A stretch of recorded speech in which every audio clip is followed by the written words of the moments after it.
Welcome back, listeners, to Mind Over Masculinity. I'm your host, Sana. And hear me out. Now, in my many conversations with especially leaders on our podcasts, and they're making money more than ever they dreamed, and they are miserable. They don't say it out loud. They say, I'm just tired, or maybe it's the market, or my team needs to step up.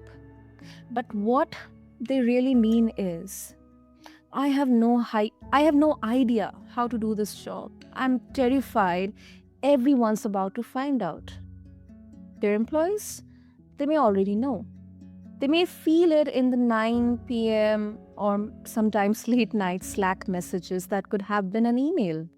They feel it when decisions flip flop every week. They feel it when the leader walks in the room and the energy drops because nobody trusts the plan anymore. Today, on this episode of Mind Over Masculinity, we are not here to stroke egos or sell another quote unquote 10 habits of highly effective bros. We are here to name the struggle out loud, listeners, from both sides of the org chart and look at whether systems can actually stop the bleeding. Listeners, meet my guest, Ed Tyson. He spent 16 years inside healthcare giants watching good people get promoted into leadership and quietly break. Then he built a framework that's done over $10 million, dollars, helping them stop guessing. But we are not doing any infomercial here. We're doing the conversation most leaders have in their car alone after another brutal day. So, with that, Ed, welcome to the chaos, and it's really an honor to have you here with us.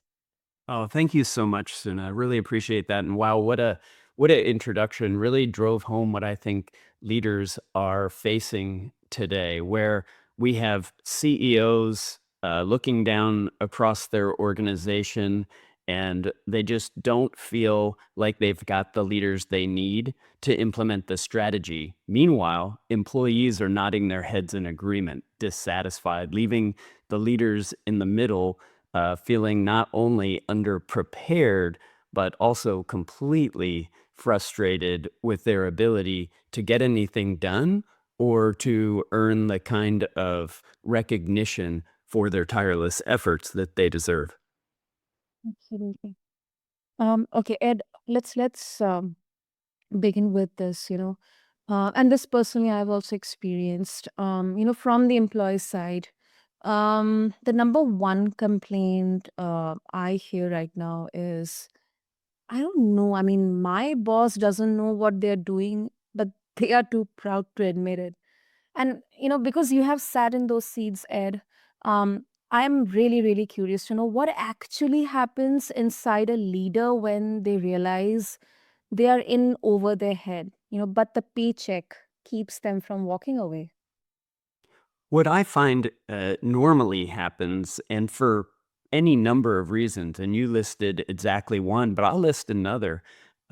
Oftentimes, leaders don't understand the work of leading, but what they do understand is the work of the team. In fact, they're experts in it, and they were promoted because of their ability to do the work, not to lead the work. And so it's really linking to or connecting to and understanding the work of leading that work, understanding it, learning how to do it, engaging in it, and succeeding at it that causes leaders to direct their attention to the team's work.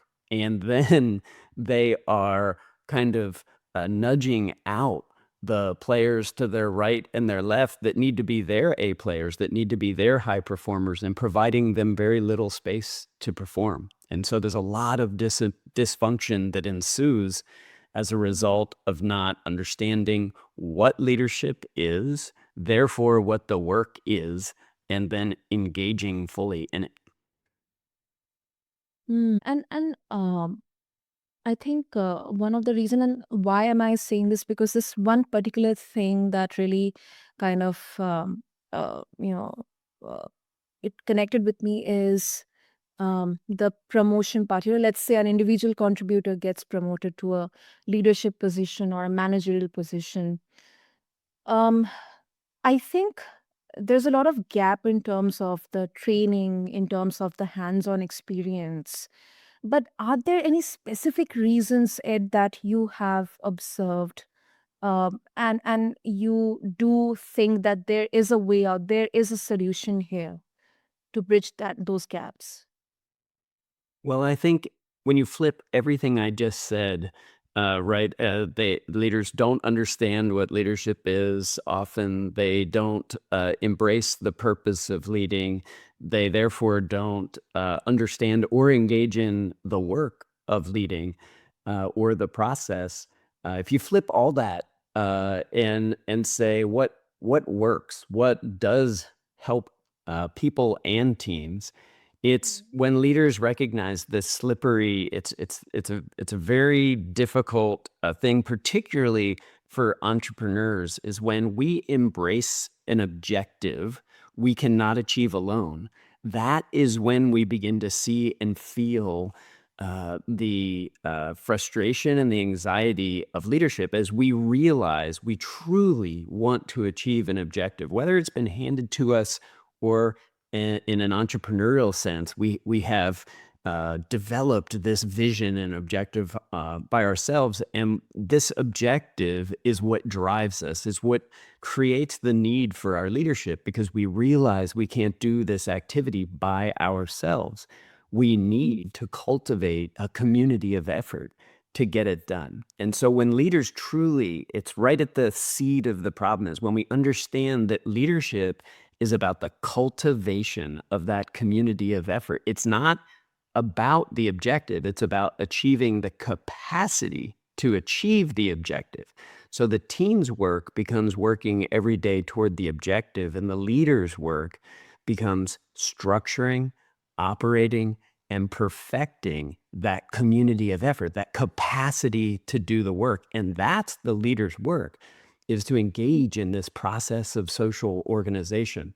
And when they engage in that, when they focus on that and they get out of the direct work, when they get out of the team's way and instead figure out what other things other than they themselves are in the way of the team's success, and start removing those barriers, start understanding and becoming fixated with, you know, ensuring the team has the right level of will and motivation, the right capabilities and technical expertise, and that the system itself has been strung together in a sustainable way. Those three things, willing, capability, and sustainability, really become the focus of the leadership. Makes sense. Makes sense. And another, people often say that good leaders, they delegate efficiently. Um, so, and you said that delegation isn't dumping, it is development. But um, what do you do when the leader's identity is still 100% um, tied to being the smartest one doing the work? Yeah, that is a completely familiar pattern, Mhm. and it is difficult habit to break when you see yourself in the leadership spot as being the purveyor of knowledge and the maker of all decisions. And as you mentioned, the kind of impacts of that all around are Mm, that they erode the capability of that community of effort that a leader must create. And mhm, one of the things that, I did in my career was start to paint a picture of what my behavior was creating, which from my perspective looked like jumping on all of the really difficult, really hairy problems so that my team didn't have to take the risks. Um, yeah. Taking a burden from them is how I looked at it early in my career, until I realized that what I was keeping from them was the same kind of accolades and successes that I was having. I was robbing them of. So I think some of this is when we look within ourselves to see the impact we're having on the community of effort that we're in charge with and the impact that that's having on our careers. We often don't see that if we don't replace ourselves, we are not creating an opportunity for us to continue to elevate in our careers. So if I am too busy doing the team's work at my current level, if I'm therefore not scalable, then I'm also not promotable. And so we need to take a look and reframe these pictures of ourselves to understand that when we make all the decisions, when we do all of the difficult work, when Mm. we lean in and do the team's work instead of the work of leading, instead of helping to structure and strategize, operate or maintain, and performance improve ourselves, the people, the teams, and the organization, if we're not doing that work and instead doing the team's work, we are not only hampering our own careers, but the careers of everyone around us. We effectively are a bottleneck for talent, capability, and ideas instead of conduits for it. And so we have to reframe that picture of the impact that we're having, the car that's just not behaving properly in traffic and creating massive problems behind them on the freeway. We have to understand ourselves as providing that role and get out of not just our own way and our own career's way, but the rest of that community of effort that in order to maintain its willingness, its motivation and morale has to also see forward and past us. And I also believe, to add on, I think there's a huge, uh, kind of a destruction of trust factor as well, which absolutely kind of, um, hampers the team dynamics as well. Well, for sure. There's no question that this factor of trust, which is like this invisible credibility number that is floating over somebody else's mind about you that you don't ever get to see. You get fuzzy images of what this number might be, how credible you are to them, and you don't have any sense for how to actually increase or decrease it, except for what we do know about trust is that really the only thing that we know psychologically is highly correlated with increasing someone's trust of you is extending greater trust of them. So the best way to create a low trust environment is to not delegate, is to not empower. And the inverse is true as well. The best way to create a trusting environment where all humans psychologically perform at their best is to extend trust, which means to extend the work, to delegate, to empower.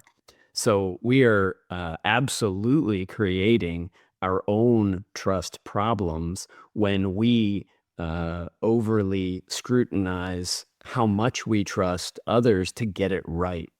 And when we focus on the wrong side of that equation, like what if they don't get it right?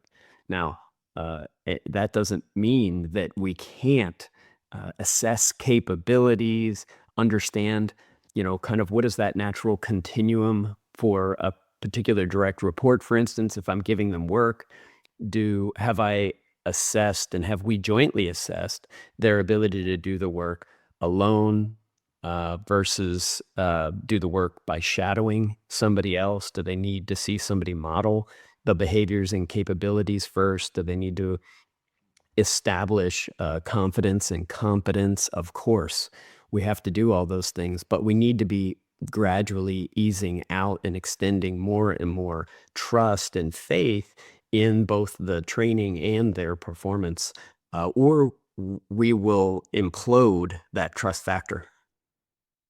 Absolutely, absolutely. This is so, so important. And uh, I think if the leader isn't living inside the same system, um, I think it's dead on arrival. And I think that's the part where most frameworks, gloss over. Like the leader has to be the first one with the skin in the game, or um, I mean, if I can use this word, it's just a corporate cosplay.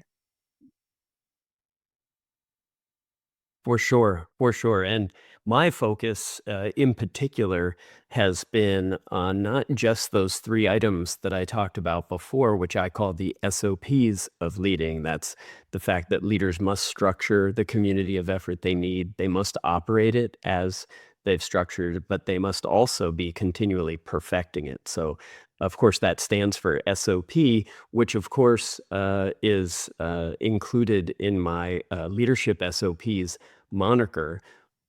But of course, I'm also referring to that SOPs as the standard operating procedures. And so to me, that's the wraparound key to all of this. If you want to build trust in your organization as a leader, you don't just need to do this work of structuring, operating, and perfecting the community of effort, but you need to figure out how to do that work in a rhythmic and consistent way, like a coach, for instance, on the football field.